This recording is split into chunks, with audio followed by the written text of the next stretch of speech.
Go where your best prayers take you, unclench of your spirit and take it easy. Breathe deeply of the glad air and live one day at a time. Know that you're precious and learn to trust. Amen. Please be seated.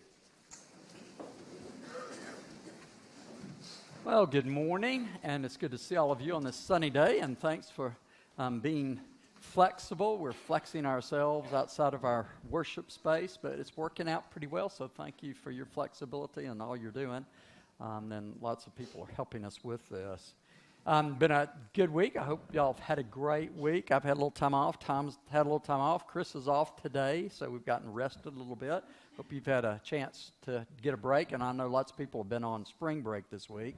I know Big Ears is going big time. I don't know how many of you have been, but it's been jumping around here. We've had 12 or 13, what'd you say? Was it that many? And I sure give credit to Jason because he's the one who got us plugged into Big Ears. But we've had 13 concerts or more, and tonight will be an even song. So if you'd like to attend, we've got a guest list for you. You need to see Whitney Ross. It's free, but you will need a ticket, but we've got a way to get you in. So it's going to be spectacular. I promise I've been working on it. It's a big deal. So come and join that part of Big Ears if you haven't been.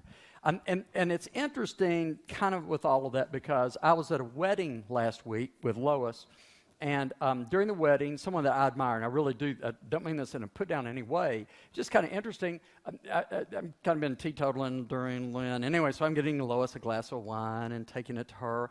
And somebody that I dearly love said to me, said, I saw y'all are part of Big Ears. I said, yeah. I said, well, how's that work? I said, well, we're using the cathedral space, and they do concerts in the cathedral.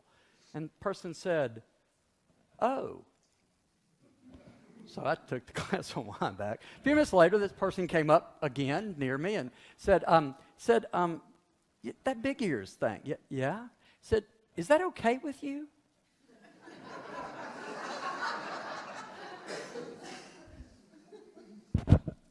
Well, it just hooked this little bad place in me. That I didn't say anything. Because I really do love this person. I'm serious. I adore this person. But I thought, isn't that telling? You catch it? How did the church get so far away from society? How in the world did that happen? You feel it? I sure do. How are we seen as, and how do we see ourselves? That Big Ears couldn't be here or something? What's that about? What is that about?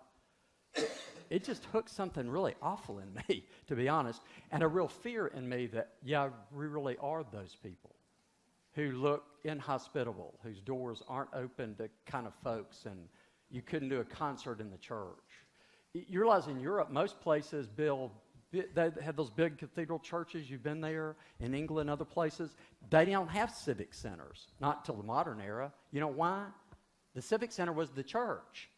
That's where everything happened. The concerts, the art, everything. Teaching, everything happened at the church. You didn't go somewhere else. You came to church. It wasn't inseparable. You were just part of all of it. Anyway, too much for you, but it's not too much for us to think about. I really wonder, who have we become? I mean, what is that described as church? No wonder people don't want to come. Seriously? Would you come to that? I wouldn't. Not kidding. Don't want to be interested in that. Something that's that extraneous to my life. That doesn't have to be Big Ears, but pick something else. What is a symphony or the opera? We're going to have the opera here. Is that inappropriate? Again, I'm not laying at the doorstep of a friend of mine, but it obviously is inside of him too. It's inside of all of us. That somehow this is something different. Really? I thought it was just ordinary life. I thought God came to us in ordinary life, kind of like the Moses story today, actually. You realize what he does. He gets up, makes a cup of coffee, rummages around, trying to figure out where the car keys are, where's his wallet. I do that every morning. Drives to the office, there's Moses. He answers his email, and then he finally slows down just enough, and he looks in his office, and there's a burning bush. You realize I'm being playful, but you understand it's the truth. He's on the job. He's at work. What do you do every day? It's where he works. He's a shepherd. How many of you tend sheep? Don't answer that question. No. That's a Tom Raznick story. Don't answer that question. Seriously, where? But don't go there. Don't go. But you understand, but his ordinary life is the point. And this is one of the first stories in the Bible. By the way, it really means first story, elemental. We did Abraham, Isaac, and Jacob. You get that going, and you get Moses, see the story of the people. And this is at the beginning of their story. It's not, then they go back and write the other stuff. What happens in creation, the stuff about the flood, Noah and the ark, all that kind of stuff comes along. Cain and Abel, don't kill your brother. See, they load it back with what happened, but this is first. Why? Because this is where they meet God. Do you see, this is where the story starts. By the way, that's the point of today. This is our story. This is where we are. But again, I wonder, when people come here, do they expect that we talk and think about meeting God? What do we say as people of church to people who are disinterested, and there are more and more of them? I'm not on that bandwagon. It's just an observation, but it's a real observation, by the way. That's real. That's not made up. The statistics are clear. Less people are interested in what we're doing this morning. You must be interested because you could be somewhere else, but you're here, like me. So I take it that I'm not here to waste your time, nor talk down to you. I like this space because it's more like we're talking together, that we really are in this together. That's the way it's supposed to be. It really is true. I'm not a professional at this.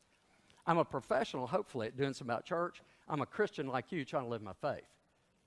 And that ain't no joke. That's for real. Put my pants on or my dress on, whichever way it goes. I'm okay with that. I'm a mature man. But you see, isn't it fun? We don't get to laugh like we're so far apart in the big space. This space renders what we should be doing. Right together saying, don't we want the world to think we come here to say we're looking for God, searching for God, expecting to find God like Moses did in ordinary daily life? You know, I don't often read to you, but let me just give you a quote from one of my favorite, I know a favorite for many of you, Annie Lamott, who, when she writes this, her life is on the skids, like big time. Has an addiction, has a child, and it's getting worse, and it's going to get worse than worse. It's going south. And then, amazingly, Annie found a small Episcopal church and started going to church. And this is what she writes about taking her son to church and going herself. See, the main reason I take him is I want to give him what I found, which is a path and a light to see by. Most of the people I know who have what I want, purpose, heart, balance, gratitude, and joy, are people with a deep sense of spirituality. They are people in community, like in church, who pray or practice their faith. They follow a brighter light than the glimmer of their own candle. And they are of something which is holy and beautiful. See, that's why we're here. Every week, simply we are here to say, let's find God. That's really what it's about. We've become an awful lot of stuff, a lot of moral stuff, kind of the center of a lot of stuff, a lot of political stuff. I know all of that, but I'll tell you, I think you're here like I'm here because we hope we will find God. And maybe not in a burning bush, but I will find God. And be encouraged to look for God because you will find God. God is in your midst. God is in your life. That is what we need to say week after week, day after day, to remind ourselves of what the world does not know and will not remind you. You will not hear this in the secular world, that God is touching your life every day. And I don't know how many times a day, but it may be a lot. You see, Moses sees a burning bush. And, you know, I don't know about all of that and how to sort that out. It's a great metaphor. It's a physical image. He obviously didn't get caught on fire, did he? He didn't get hurt. But you see, the image is he was set on fire. He connects to God, and it shifts his life, so much so that he's willing to leave where he's living and go somewhere a long way away and start his life over to lead this group of people he knows nothing about. That is your and my story and has been for thousands of years. That's what we say we believe, by the way. When you walk in this door, that's what a Christian says, he or she believes. I wonder if we don't say it enough. It is that simple, actually. And when that happens, when we are set on fire, and when we're living, you see, for someone else, then life shifts gears. So our faith is not you just come here and I stroke your ego, or you stroke mine. I got plenty of that in the world. I can buy another Lexus. I can play another round of golf. I'm going on vacation. No joke, I can eat at a great restaurant. Those are all good things. What strokes the world? We do. That's what our job is. And it changes life. It makes life meaningful, purposeful, joyful, full of gratitude, as Annie Lamott touched and obviously changed her life. And those moments, they are like being caught on fire. You never know where they're going to come. Can you imagine giving your daughter away? Being a young adult mother, 20s, middle class, good job, but out of desperation, you know the only thing that you have left is to give your daughter to a perfect stranger? Zainab Sassay did that 15 or 20 years ago. Zainab, she goes by Z, her family calls her Z, was living in Sierra Leone. You know where that is on the map? Look at Africa, it's down here on the left. And when she was living there, the world had come apart. Civilization was coming apart. A civil war. And another civil war like we've seen in the modern era that made no sense. There was no reason for them to kill each other, but they were. Killing each other in their neighborhoods, burning their houses. It was devastation. People tried to carry on, do their jobs, go to work, go to church. It was coming apart at the seams. And Z knew that she and her baby daughter, who was 5, Maya, were not going to make it. It wasn't going to happen. She was going to be another statistic to craziness. So she woke up and made a decision. Got all the money she had in the house, got every bit of paperwork she had, documentation, and her passports, and went to the airport. She could travel legally.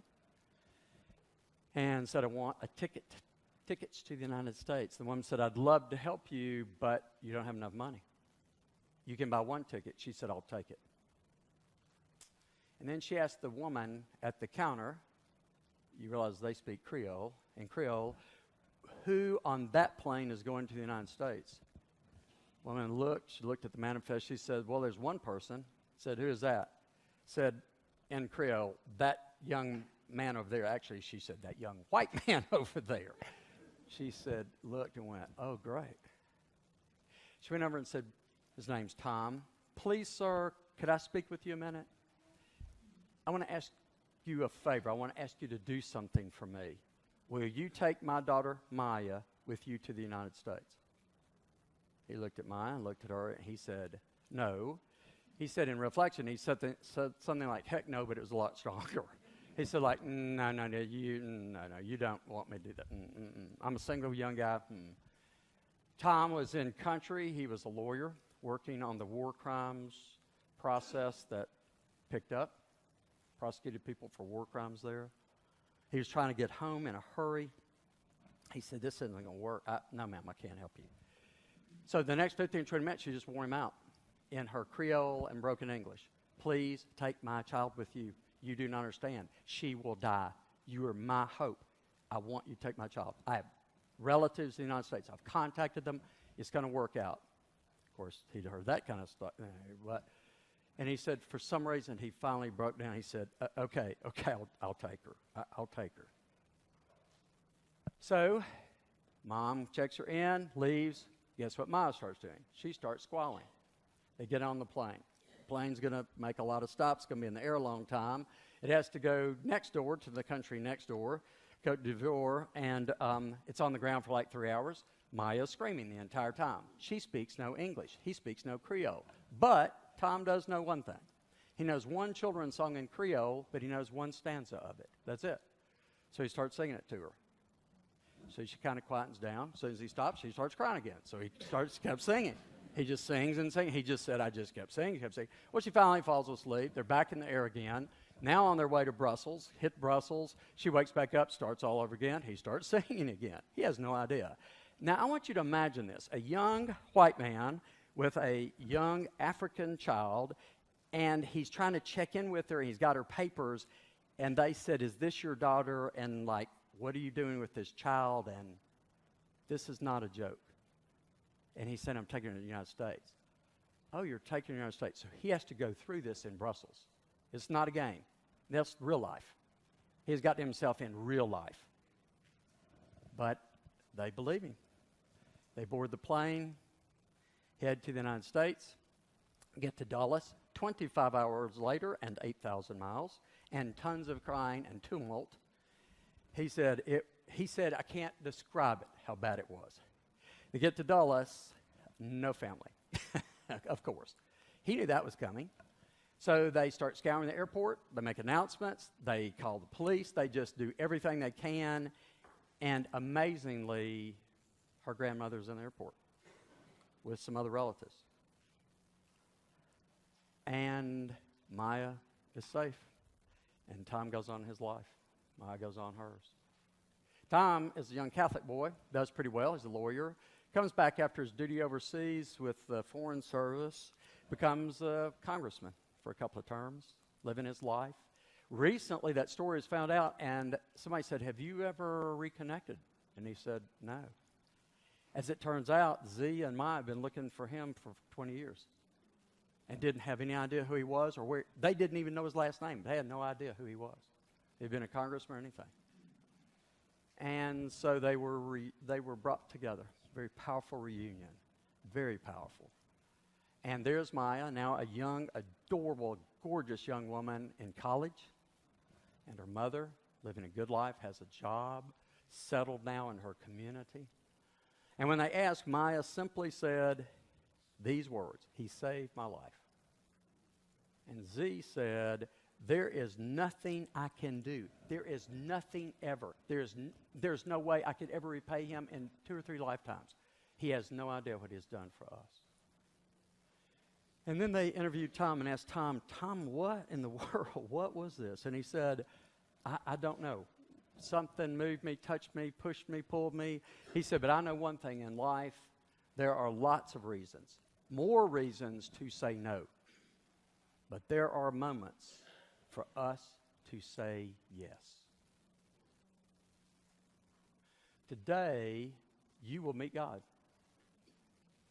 My guess is not a burning bush. But if you do, call me. I'd like to see it. And I promise you, that's why you're here. You meet God in some different way, some disguise, some happen chance, some small intervention, some person on the street. I have no idea. But you will meet God. And it's fascinating when we say yes, that's when that other part of life kicks in. The part that we don't live very often, but when we live it, it is sublime. It is life-changing. Not only for you, don't miss that, but for other people. Powerfully for other people. I am convinced of one thing. If that's the story we're told, we wouldn't just repair this cathedral, we would triple deck it. Amen.